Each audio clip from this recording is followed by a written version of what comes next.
Imagine blending history, culture, and technology to create an interactive experience that helps preserve memories and share untold stories. Sounds like magic, right? It's actually the power of GIS storytelling. We're diving into the Memory Maps project that uses the tools of the GIS world to connect us to the past and present in ways you may not expect. We'll chat with the St. Mary's University Archaeology team, uncovering how they've used digital maps to tell powerful stories and make history come alive.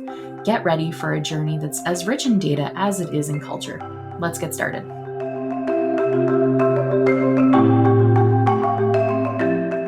Welcome back to Geographical Thinking. I'm Michelle Brake, and I'll be your guide as we explore ideas, stories, and conversations through the lens of geography. Joining me today are members of the St. Mary's University Archaeology Lab team that worked on the Memory Maps project. Thank you for joining me today, and welcome to Geographical Thinking, everyone. To get us started, can you each introduce yourselves, share a little bit about your background, and your role within the team? Jonathan, let's start with you. Yeah, sure thing. My name is Jonathan Fowler. I teach in the anthropology department at St. Mary's, and I'm an archaeologist who's really interested not only in old things in the past, but in how we can use really cool new technologies to explore that stuff and tell stories about it. Awesome. Emily, let's go with you next. I'm Emily Davis. I'm a recent graduate of the Anthropology Honors Program at St. Mary's University, and I've been working on the Memory Maps project for the past 2 years. Oh, wow. Okay. Shahryar, you're up next. Uh, Thank you for having me, Michelle. My name is Shahryar Khan. I'm an international student from Dubai, UAE, and I'm currently studying chemical engineering at St. Mary's. And I was working as a research assistant for Jonathan using ArcGIS to rebuild Halifax from the 1800s as a 3D model. Okay, very cool. And Wesley rounding out our group. Yeah, I'm Wesley Weatherby. I'm the anthropology lab technician at St. Mary's and also an archaeologist. And like Jonathan, I love to play with modern technologies and toys to see what ways we can record and visualize the past. Very cool. And I know I came across your project back in November, mid November, when the initial map was getting some traction out in the media. That's when I reached out to Jonathan to kind of say, hey, I'm interested in talking more about this. It's a really cool idea, the story map. Let's dive in further.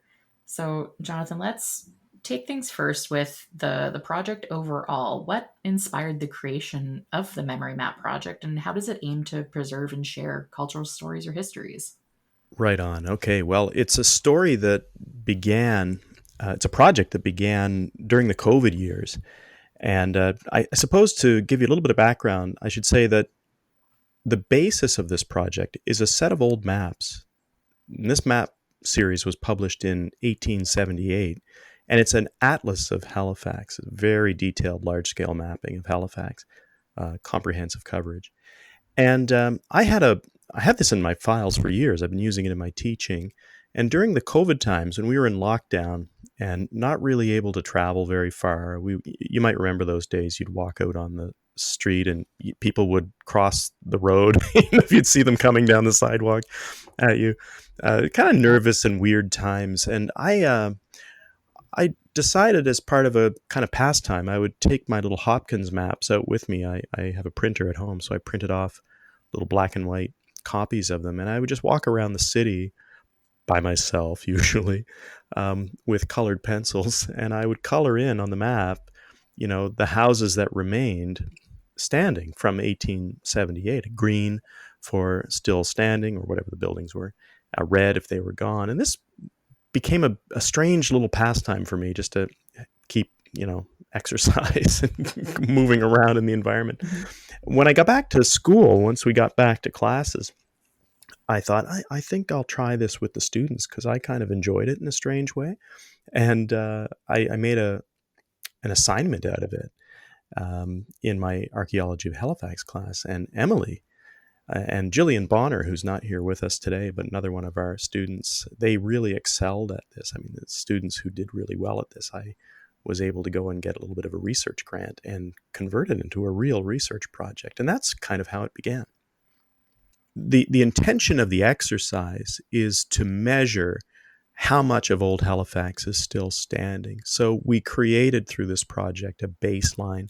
The baseline was drawn in 1878 thanks to this atlas, this called the Hopkins Atlas.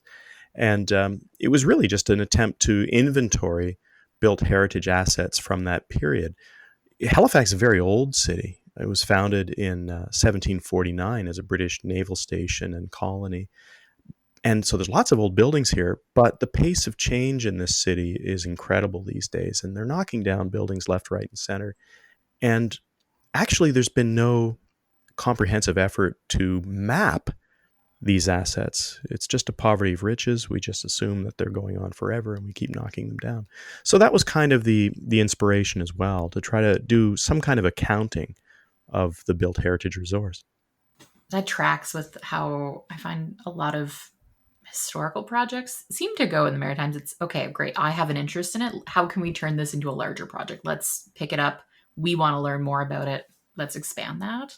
So it's great to hear how it got off the ground, that, hey, something that you went out and you enjoyed doing as a way to help pass the time during COVID and lockdowns became a larger thing. And we got to bring in into classes. I know going through like my undergrad, some of my favorite moments were like getting to look at city planning using Lego and being able to bring in those alternative ways of learning and experiencing different tasks. So I can see how maybe that would have been an enjoyable thing to go through as an activity.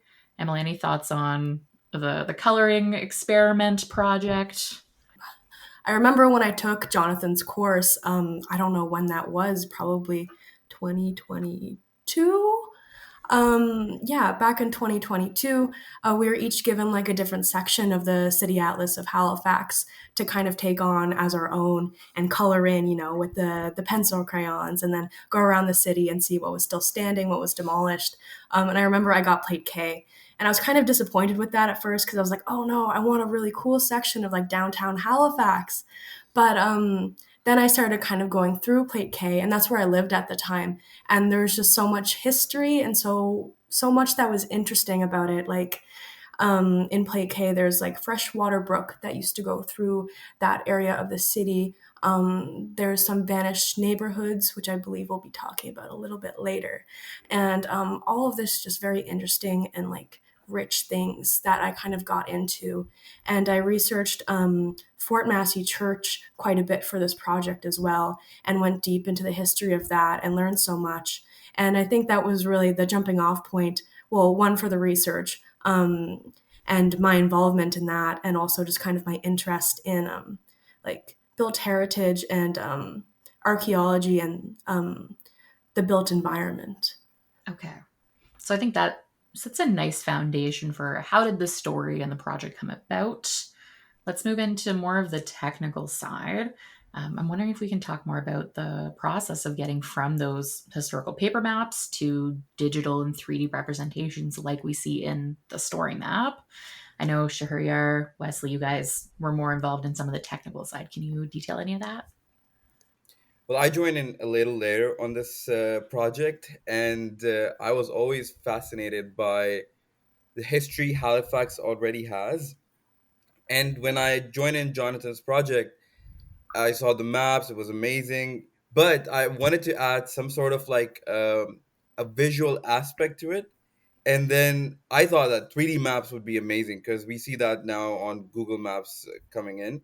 And it looks so nice that you can see all the buildings, all the cars, and everything that are in Halifax. And why can't we apply that to the maps from the 1800s? And using ArcGIS, that was possible. But I wasn't very experienced before. So using Wesley's help, Wesley came in and then gave me like a demonstration of how it works. And it's sort of a complicated software, but once you really get start working with it, it's a fascinating piece that can really create something beautiful. And yeah, that's where Wesley was really helpful in helping me out with ArcGIS. Yeah, and at that time when you came in, Shahryar, it just so happened that I was digitizing a much older map and playing around with making that 3D.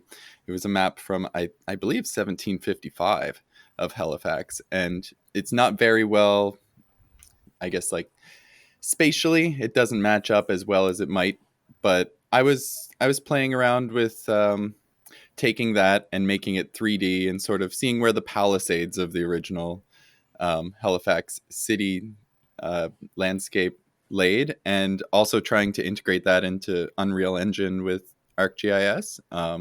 And so it was a really great touch point for Shaharyar to come in Yeah. right when I was learning all of these new sort of visualization techniques in GIS and be able to, you know, I guess mentor him a little bit in that aspect of it.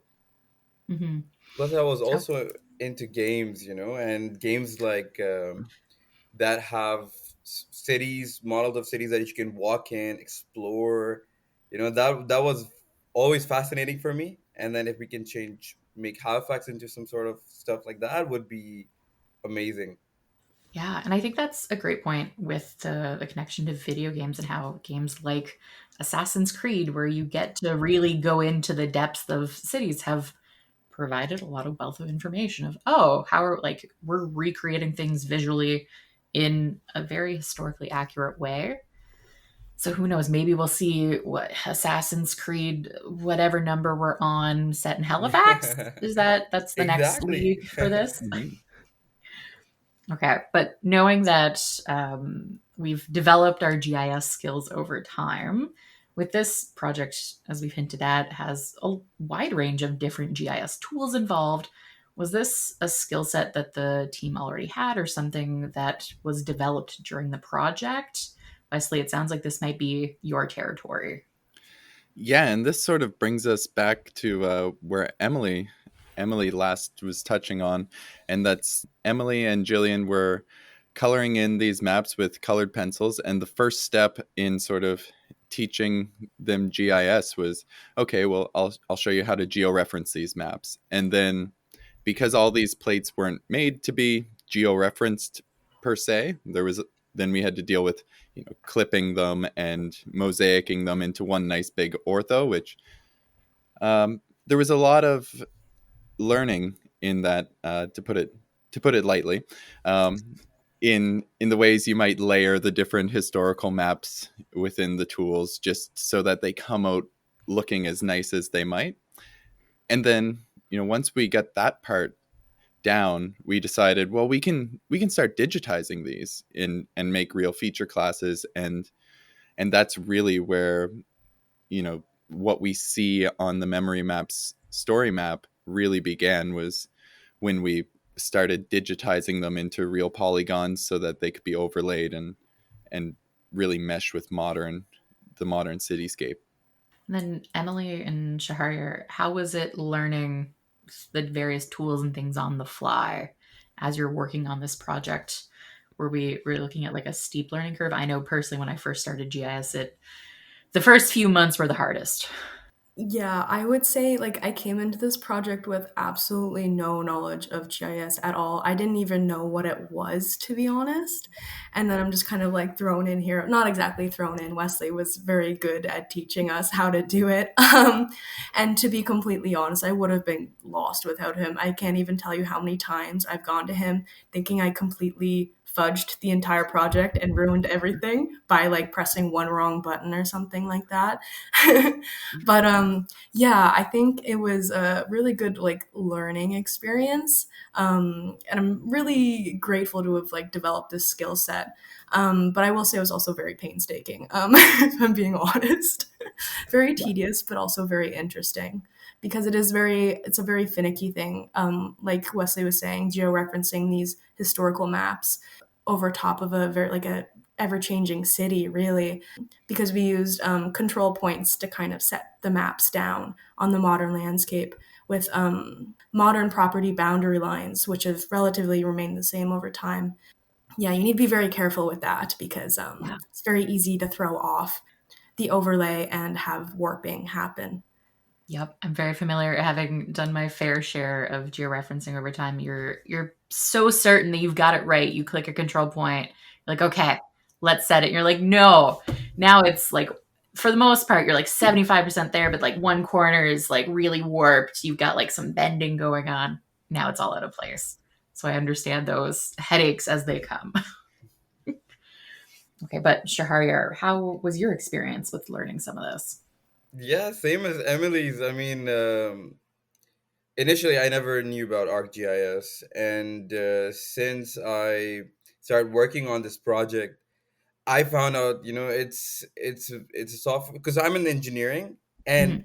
now that I'm a student and I'm also like looking, going into the job market, it's everywhere. Everybody wants you to have GIS experience, and I never knew about this before.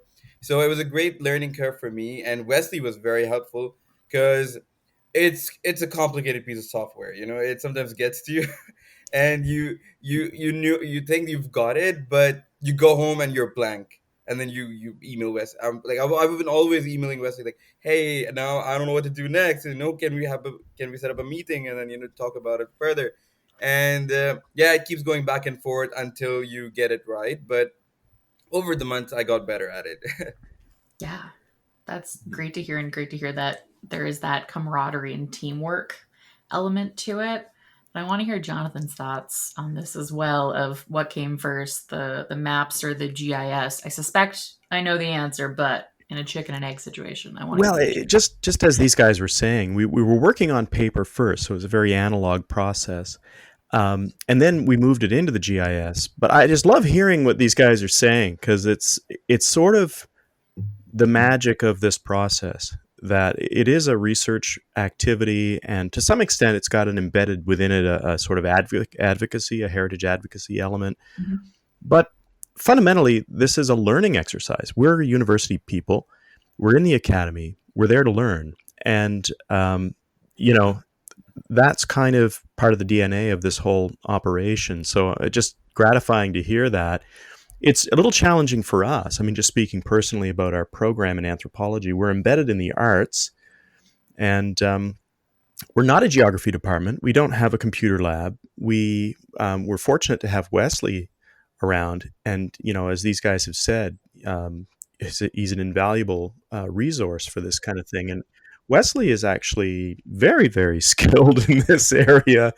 And you know, when I was a student coming up, and mind you, I'm a lot older than this crowd, but GIS was a thing. It was just becoming a thing. But I kind of missed the train. It kind of came up just as I was coming through. And therefore, I've had to circle back and obtain whatever training I could muster just through these informal means. So I consider myself to be dangerous with GIS, but I'm not formally trained. And therefore, I can show people the ropes, but it's really having somebody like Wesley around who really knows the guts of this kind of stuff that has allowed this to happen. So, yeah, with all that said, we moved this thing along. We kind of scuffled through, and we ended up creating what I think is a viable first project in this story maps system.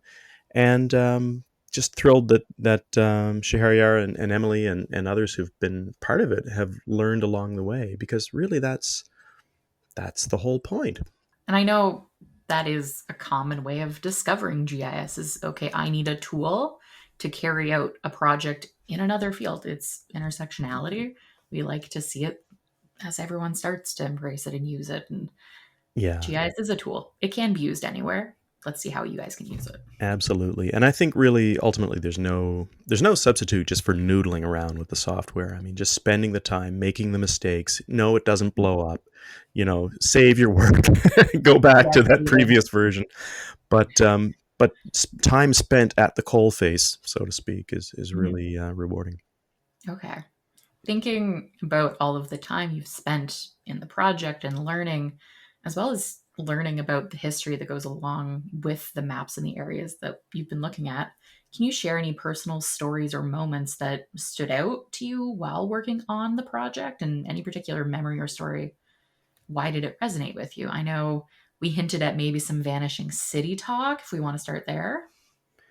Yeah, well, maybe very briefly, I'll just start this ball rolling. But one of the things that we can do with this spatial data, the mapping, is link it not only to places in the modern landscape, but also to personalities, which I find makes it very human very quickly.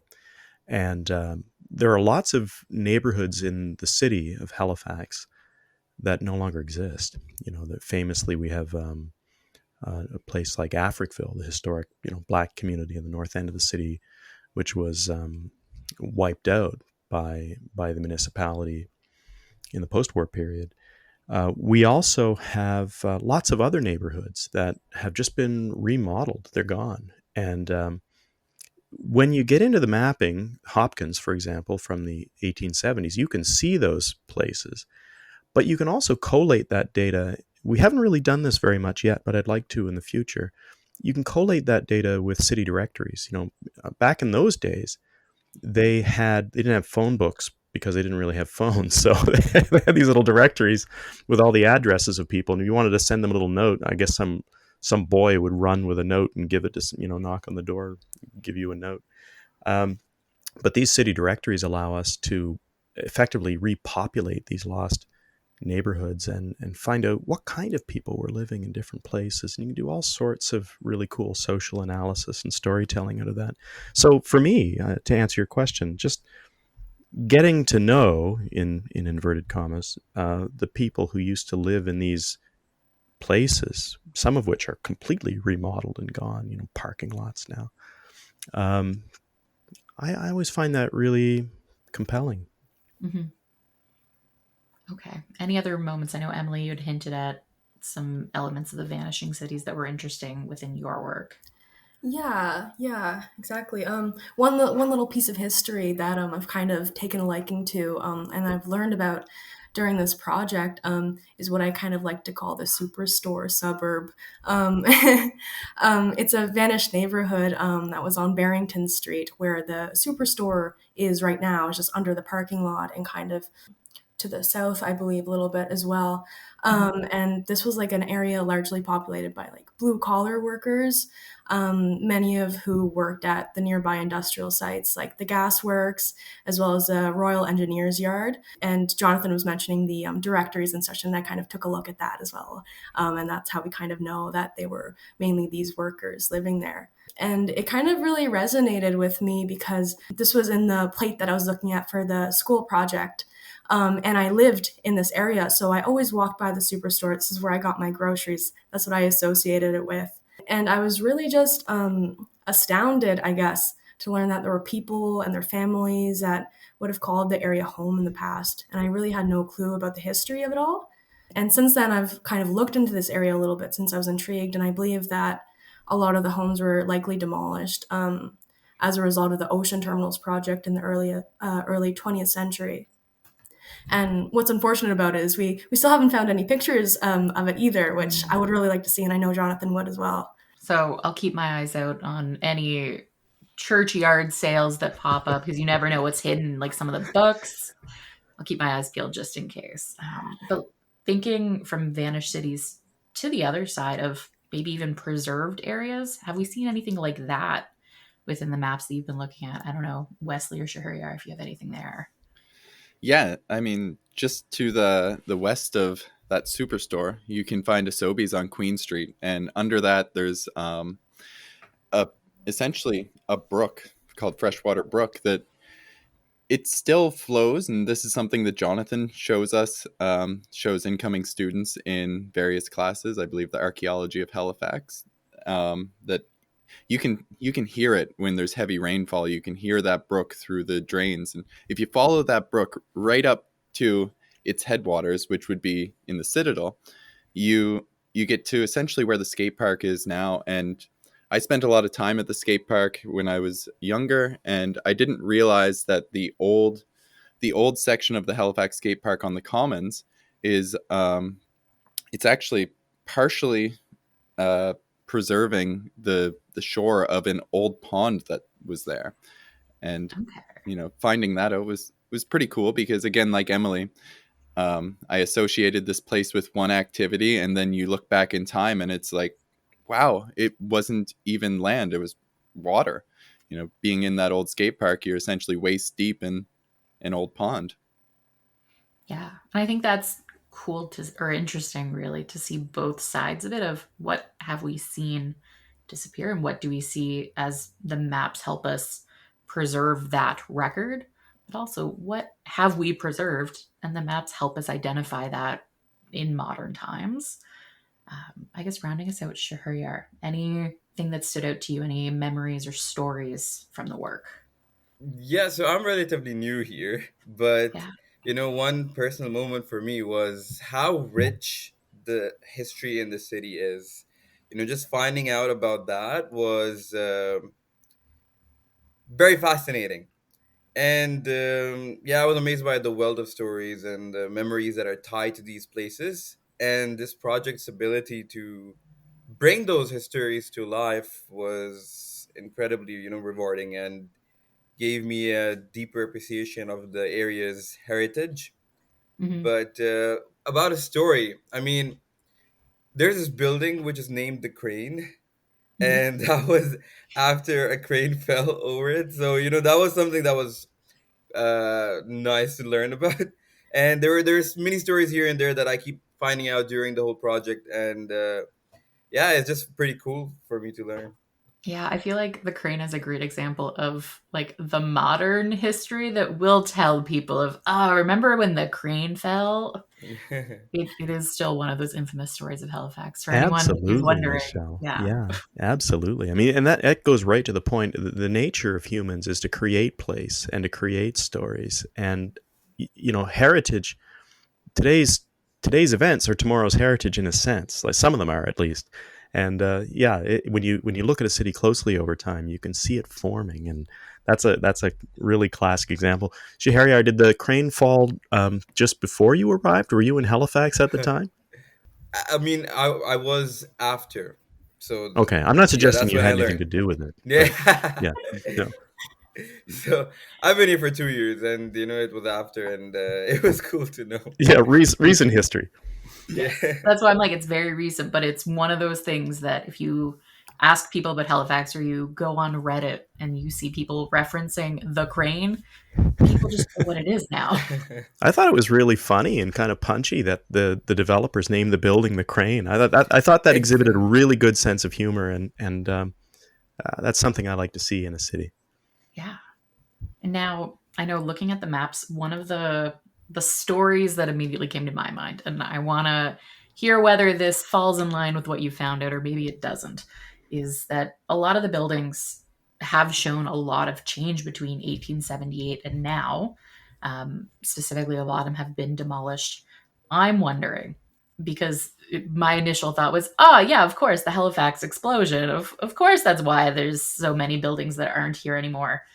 But then I'm like, well, wait, how much of an impact did that really have? So I need to know.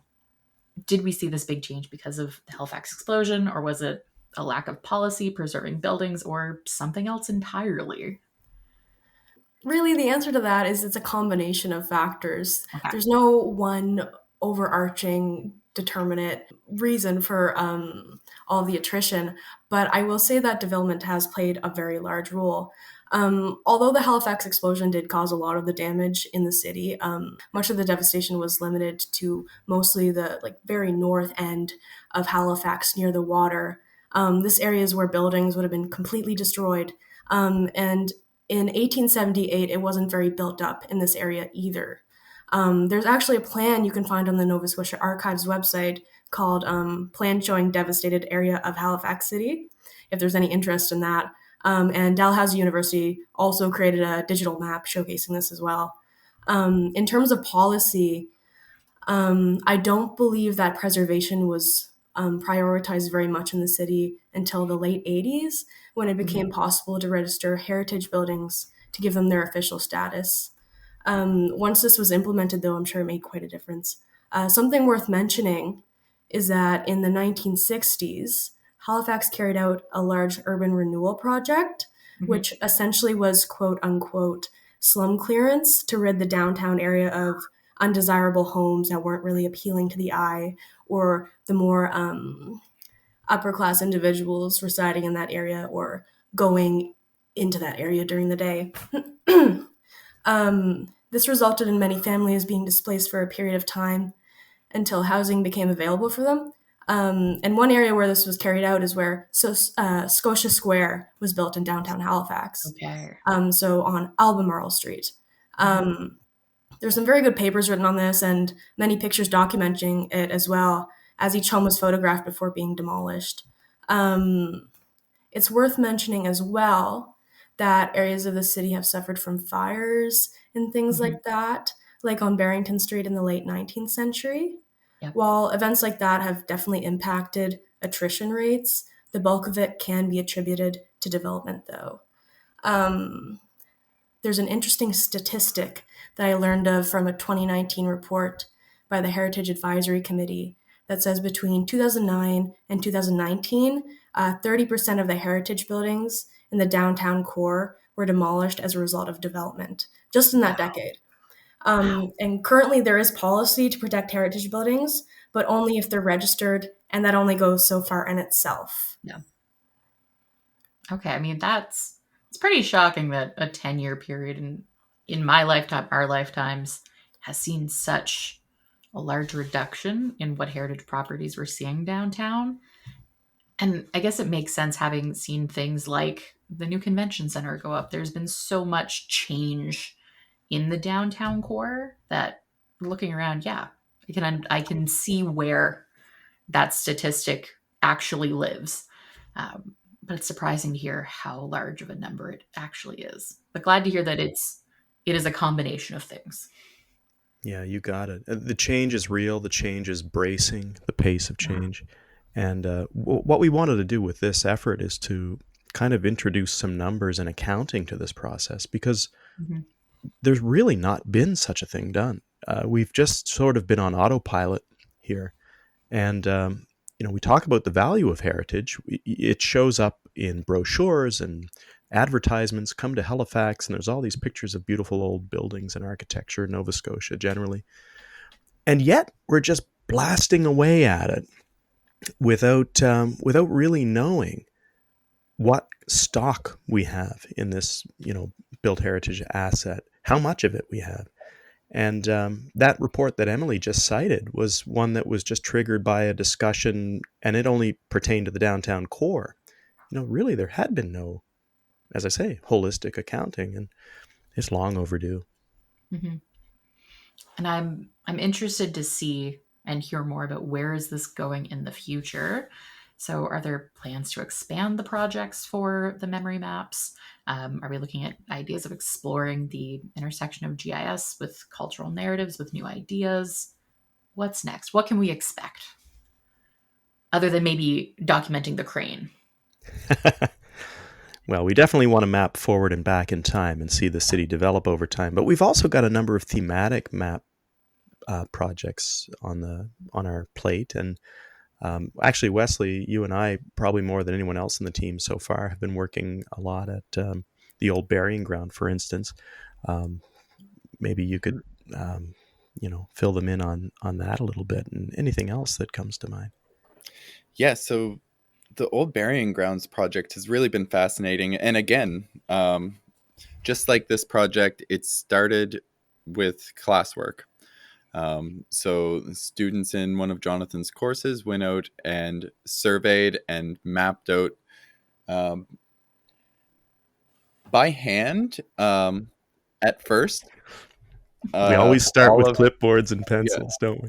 yeah. So by hand, they mapped out all of the stones in the old burying grounds, associating names with them. And I believe there was the research component of that project where students would take a name and sort of go with it to learn what they could about that person.